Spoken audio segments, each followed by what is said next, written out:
What's up, guys? Just wanted to bring you my personal combat breakdown of Lump the Enlightened and his little buddies. Um, so, what I try to figure out, I've played through this once before with my fighter, but I'll go ahead and stop talking real quick so you can watch this. Tastes like chicken. No chicken. Tastes like fish. Gentlemen, contain yourselves. This quarrel sours our feast.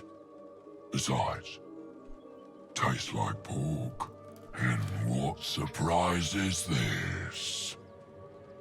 Brothers, look here. I have eyed yet another prize. Fortune favors our bellies. Stranger, be you friend or food. The mark is her measure. Show us the brand of the absolute.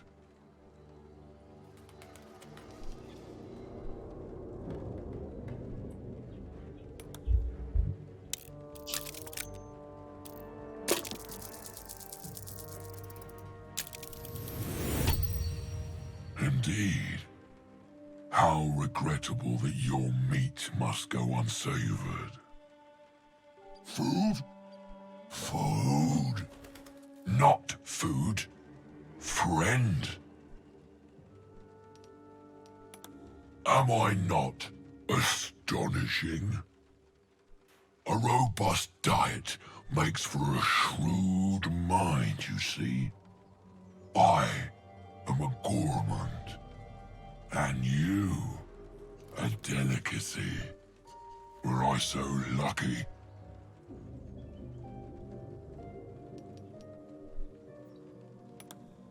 I've no use for the Absolute, or any god.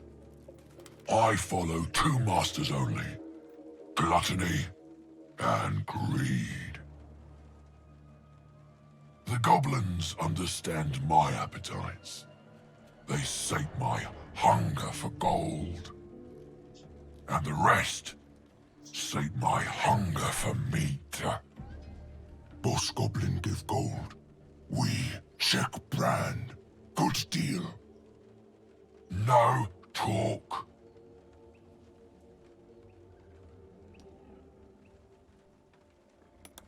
I am, by all accounts, a student of higher commerce and extortion. Make me an offer. Tempt me.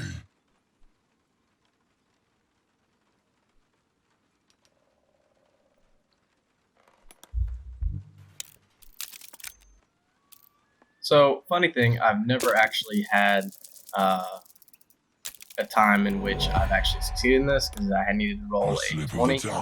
I could save scum it, or I could have chose the pay 1,000 gold. I really wasn't trying to pay that much. I guess it would be pretty interesting to find out how it would work out with Lump the Enlightened essentially working for us against the goblins. But here I think I go in a couple times trying to see if it would give me the option to pay him for his services, but I never popped up. So right after this, I start thinking about how I want to place my party in order to take them out. On my fighter character, I did a hand-to-hand melee, toe-to-toe fight with them, and it went okay. I just wanted to see what it would be like to take this on from a different angle. So I think I poke around this area for a little bit, looking for anything. I searched the tiefling's body there, and this is where I re-talk to Lump to try and see if I would get that.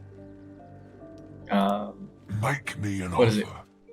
I just lost my train of thought. That speech check, or to pay him 1,000 gold for it.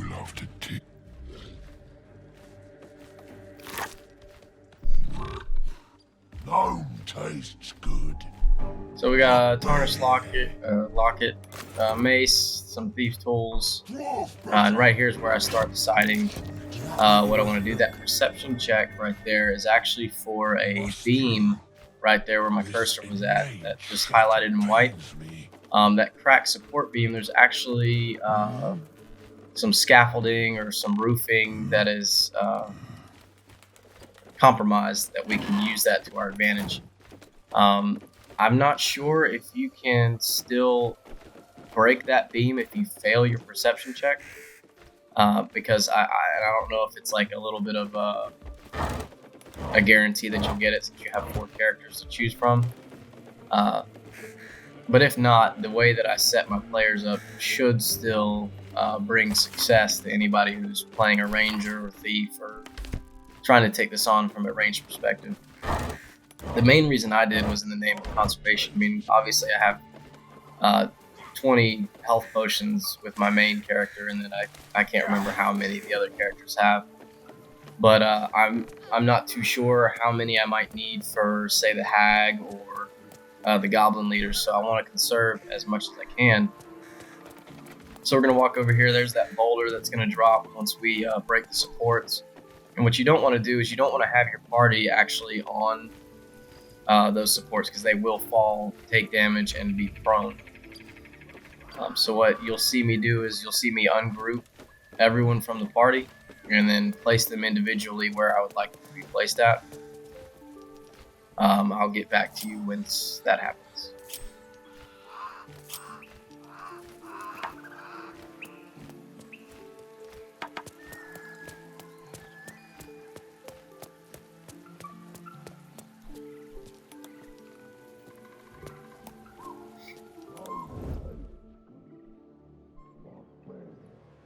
So right here, I wanted to take advantage of Asterian's sneak attack, his ranged sneak attack.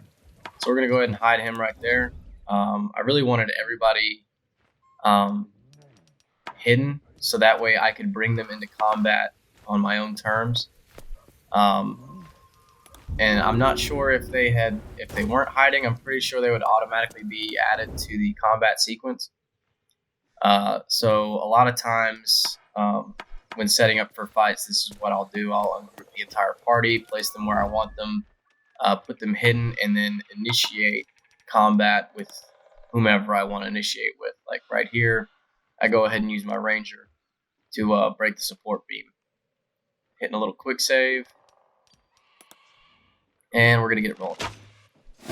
So we break the support, surprise him, knocks that one ogre down. I'm not sure if he actually took any damage. Yeah, it looks like he did a little bit of damage.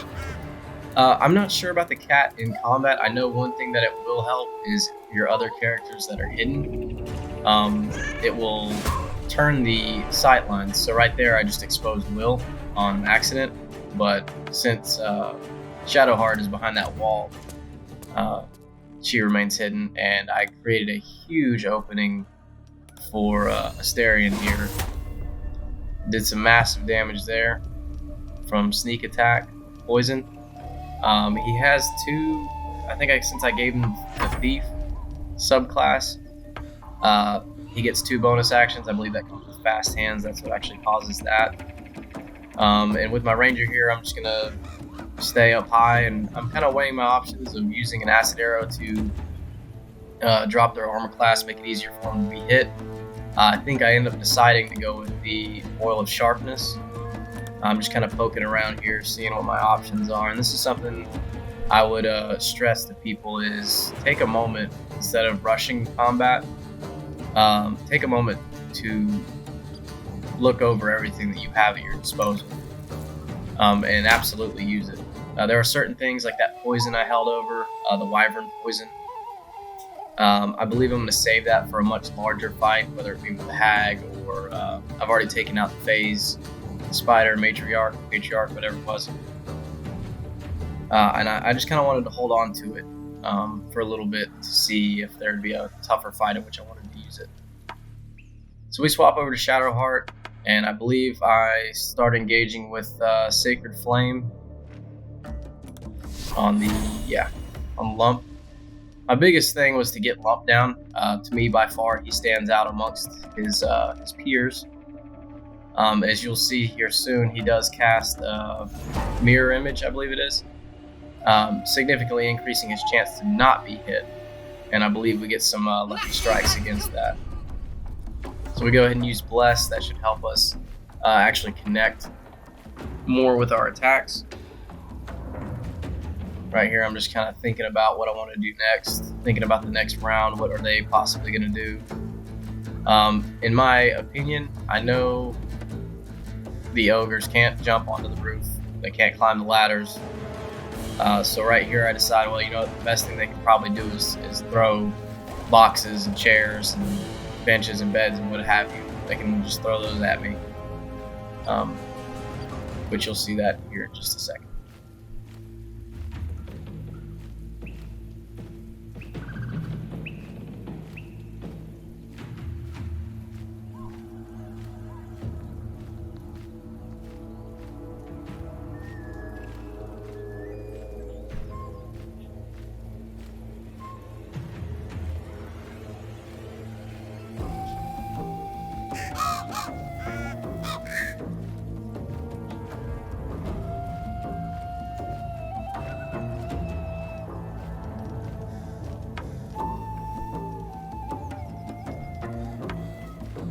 Alright, so swapping back and forth through the characters, I swapped to my Raven. The Raven only has 1 health, so it's kind of lackluster, but that's kind of what I would expect from a bird.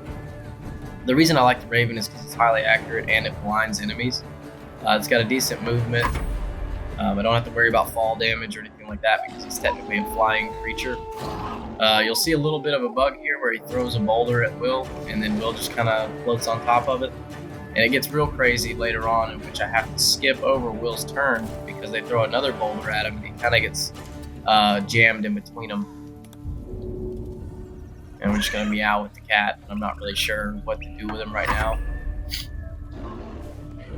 Sorry if I sound a little bit nasally. My allergies are in full effect as we switch from fall to winter. So right here we're getting back on Asterion. His bonus action really comes in much more handy when using melee, just because right here I've already got poison on my weapon. So yeah, it's just kind of like I don't really know what to do other than that one attack. Here's that mirror image. And fighting in hand-to-hand with Lump on my fighter was, you actually got to see the difficulty of hitting him. Right there, I had a 75% chance to hit. And I believe that's just due to my elevation and dexterity bonus at range. Now, in melee combat, that probably would have been more of a 40%, but when you miss, one of those mirrored images goes away and progressively makes it easier to attack. Right here, you can see that bug with Will. I kept trying to move him to see if I could catch it in an opening. I wasn't really sure what to do. I tried jumping, I tried hiding, I don't know. So I just ended up skipping his turn. I said, wait, I'm just gonna do this fight down a man, or maybe it'll fix itself, and eventually it did.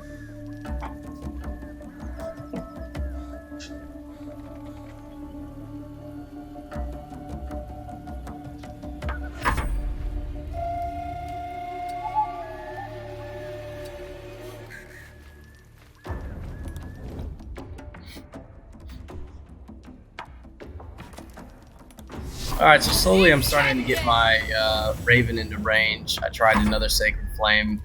At this point, I don't believe I even had a ranged weapon equipped onto Shadowheart. Mainly I just had her up there for support. I'm gonna bring the cat a little bit closer here. Gonna do some meowing. At this point it's kind of pointless. I believe the meow actually comes into better effect when, I don't know, I just had this thought that if I wanted to surprise them, I could have brought the cat around the back there where that rocky path is, and maybe meowed there, and maybe actually done a melee sneak attack. Right here I got lucky. I had a 44% or 45% chance to connect, and I connected. So Lump is now down. We have taken minimal damage. I'm not sure if Shadowheart actually took any damage from that chair. But yeah, right now all of our characters look pretty good. So I'm trying to find a spot where I can get in range with my ranger. And unfortunately went prone right there. I didn't think that would be a far enough distance to actually go prone. Had a nat 20 with the Raven. blinding and critical hit for a total of 1 health point. But now he is blinded and essentially ineffective. Not completely ineffective, but pretty ineffective. So right here, the bug actually fixed itself. So I thought about jumping onto that roof, but I was like, you know what, I'm not going to be able to move around, and unfortunately go prone as well. So now I have 2 characters prone. Swapping over to Shadowheart, I'm kind of weighing up my options as what I want her to do. And I think at the end of the day, I just went ahead and went with a Sacred Flame again.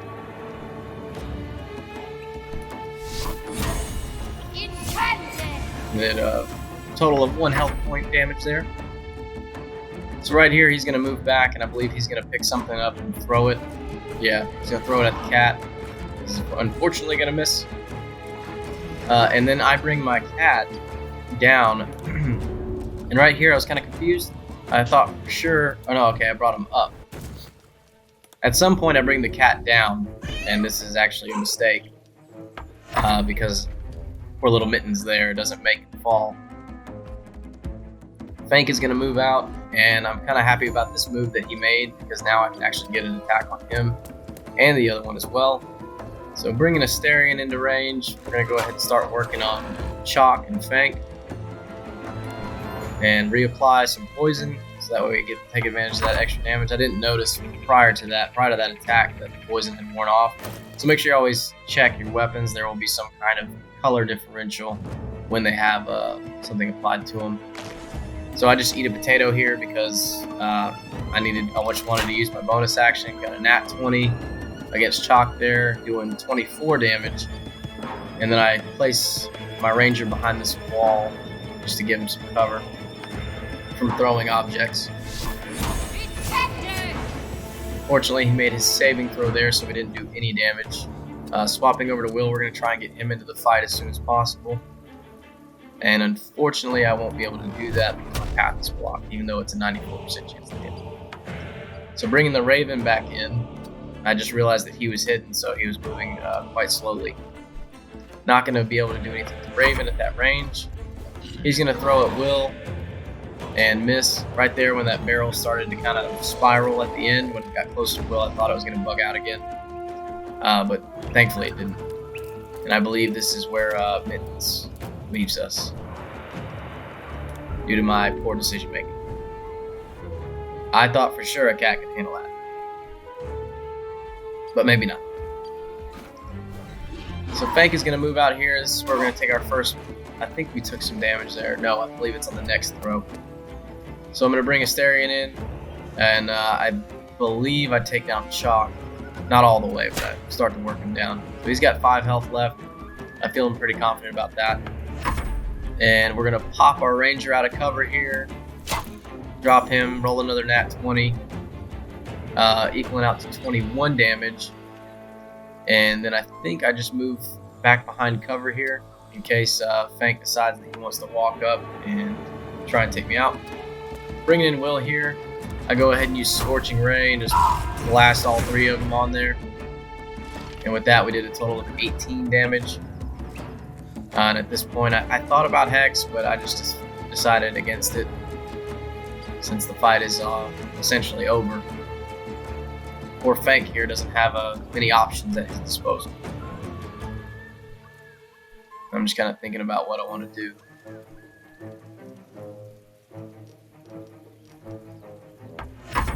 Switching back over to the Raven, kind of pointless, just trying to get him in range. Should anything happen, I'd be able to blind him.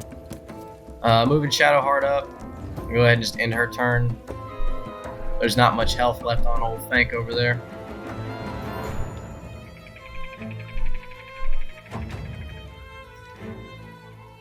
So we'll go ahead and end her turn. He's going to throw... Okay, this is where I take some damage. I think I took 5 damage off of that box. And he's going to start moving in, which is great because now he's in range of all of my ranged attacks. We did 14 damage there. We're just going to use Eldritch Blast. And we're going to miss off of a 94% chance to hit. True Strike, I think, came from the Spear. And it's weird that it applies to magical attack like that, but it's okay with me. Go ahead and drop him with a ranged attack, equaling out to 12 damage. And that is how I took out Lump and his buddies. I think we took a total of 5 damage just from the actual ogres themselves. The rest of it was prone. Like Will's cat, he died because of my mistake. Will taking damage because of going prone because of my mistake. And right here, I just go ahead and take a big whopping jump down with him in order to get grouped up. I noticed that Asterion wasn't joining me once I grouped everyone back up, so we go back down and we are going to collect our spoils from this battle.